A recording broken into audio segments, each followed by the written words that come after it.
Lucasfilms is finally talking more about that Gosling starred Star Wars film, and it's going to be titled Star Wars Starfighter, with Sean Levy directing. Great choice. Oh The yeah. film is eyeing a fall production start, and Disney has set a theatrical release date of May 28th of 2027. Now, after numerous reports on Gosling and Levy's attachment to the project, Lucasfilm President Kathleen Kennedy and Chief Content Officer Dave Filoni officially unveiled the plans for Starfighter at the company's annual Star Wars celebration event in Tokyo. The standalone will focus on new characters in the Star Wars universe, thank goodness. It is set 5 years after the events of Rise of Skywalker, which concluded the Skywalker saga and currently stands as the final feature chronological Star Wars film in that timeline. So that's also very interesting because I think they should do like Marvel is doing with the timeline. I think people really enjoyed that when The Mandalorian came out and they were putting the pieces together. Okay, this is where this falls in this timeline. This is what's happening with the galaxy. So I'm super excited about this. The starfighters and the force, the fleet.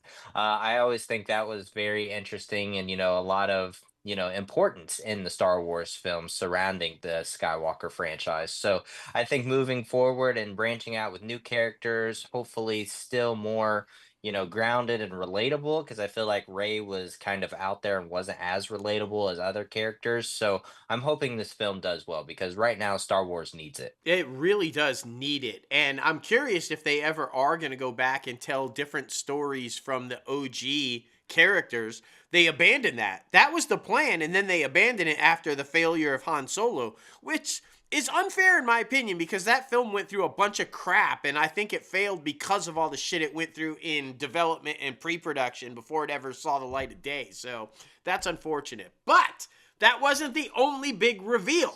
Director Jon Favreau, Pedro Pascal, Mr. Fantastic himself, he's a little busy.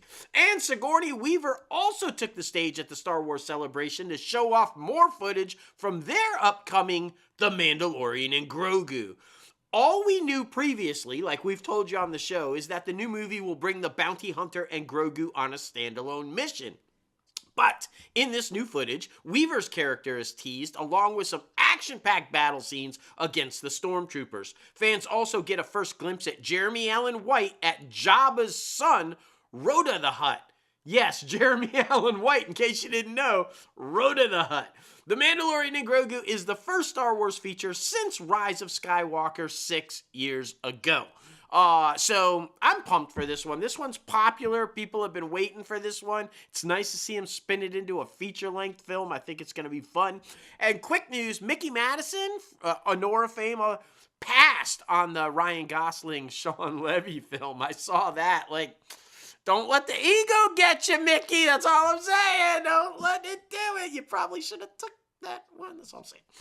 I don't know, man. Star Wars is such a sketchy franchise right But now. I kind of don't blame her. And yeah, I mean, it's always so interesting too because after actors win Oscars, they're always like timid, I feel like, to join big franchises they because they are. don't want to could be considered a sellout. But it's an interesting game, and I'm sure she's got a lot of agents in her ear, saying different things. We'll So see. Yeah. not the only Star Wars news. We have also learned that a new Star Wars animated series focusing on Darth Maul is coming to Disney Plus in 2026.